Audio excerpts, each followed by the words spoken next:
আমার তো মনে হচ্ছে পুরোটাই হচ্ছে গটা মমতা বন্দ্যোপাধ্যায়, কুণাল ঘোষ এবং তার সাথেই অরূপ বিশ্বাস, যার উপর করা যায় না একদম বিশ্বাস।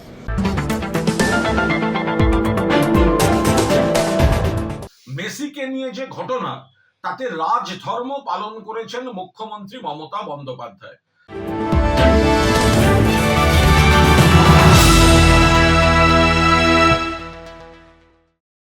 লিওনেল মেসির কলকাতা সফরকে ঘিরে যুবভারতী ক্রীড়াঙ্গনে যে ঘটনা ঘটেছে তা মুহূর্তেই উত্তেজনার রূপ নেয়।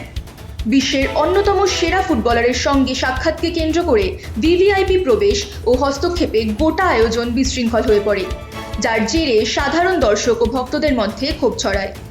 সম্প্রতি সোশ্যাল মিডিয়ায় দেখা যাচ্ছে ক্রীড়ামন্ত্রী অরূপ বিশ্বাস মুখ্যমন্ত্রীকে চিঠি দিয়ে পদত্যাগ করলেন এই বিষয়ে, ও কুণাল ঘোষ বললেন মমতা বন্দ্যোপাধ্যায় রাজধর্ম পালন করেছেন।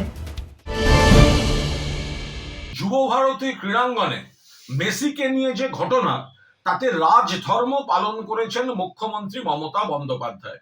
তদন্তের নির্দেশ দিয়েছেন একদিকে পুলিশের, অন্যদিকে অবসরপ্রাপ্ত বিচারপতি অসীম রায়, তাকে দিয়ে একটি কমিটি। এবার রাজ্য সরকার পরপর কড়া পদক্ষেপ নিয়েছে।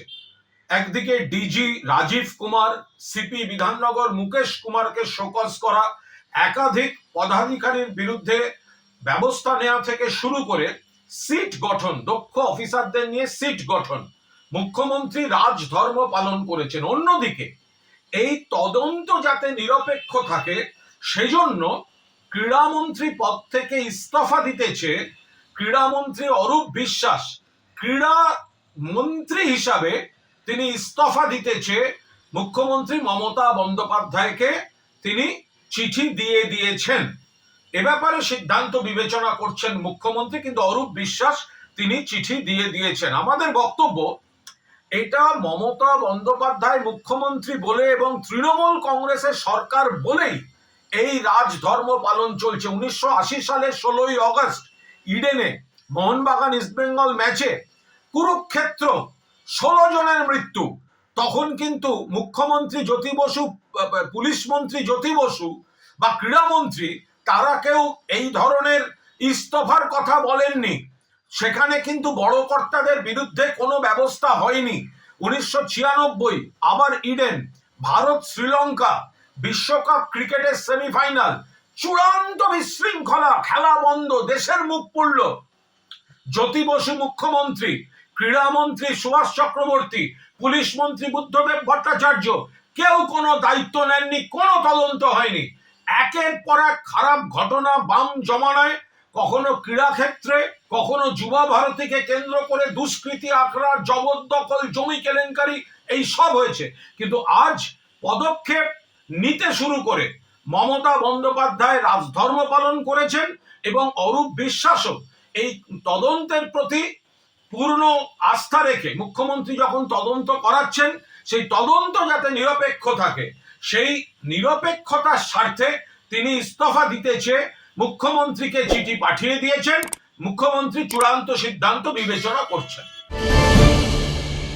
এখন একটা চিঠি সোশ্যাল মিডিয়ায় ঘুরে বেড়াচ্ছে এবং সেটা বেনামি চিঠি। আমরা তো জানি না কে লিখেছে, কাকে লিখেছে। বাংলায় লেখা দেখলাম, হাতে লেখা দেখলাম। তো আমার তো মনে হচ্ছে পুরোটাই হচ্ছে গটা মমতা বন্দ্যোপাধ্যায়, কুণাল ঘোষ এবং তার সাথেই অরূপ বিশ্বাস, যার উপর করা যায় না একদম বিশ্বাস। সেই তিনজন মিলে এসব করছে। আর দ্বিতীয় কথা হচ্ছে, সব ইস্তফা ললিপপ দিয়ে কিছু হবে না। যারা বাঙালির মান সম্মান ভুলুণ্ঠিত করলো, লজ্জায় মাথা কাটা গেল, মুম্বাই পারলো, দিল্লি পারলো, হায়দ্রাবাদ পারলো, আমরা পারলাম না, তাদের একটাই সাজা হতে পারে, সেটা হচ্ছে অ্যারেস্ট বা গ্রেপ্তার। আর তার থেকেও বড় কথা, মুখ্যমন্ত্রীর পরিবারের লোকজন, কী সব ব্যানার্জি, আকাশ ব্যানার্জি, ছোটো ব্যানার্জি, বড় ব্যানার্জি, সব যে ঘিরে ধরে মেসিকে ছিল, যার জন্য জনগণ দেখতে পায়নি, বাংলার যারা মেসির ফ্যান, ফুটবলের ফ্যান, তারা দেখতে পাননি, তাদের বিরুদ্ধে কে ব্যবস্থাটা দেবে? তারা কোথায় ইস্তফা দেবে? তারা কি ব্যানার্জি পরিবার থেকে ইস্তফা দেবে, না কি ইস্তফা দেবে? মুখ্যমন্ত্রী কি ব্যবস্থা নেবেন তাদের?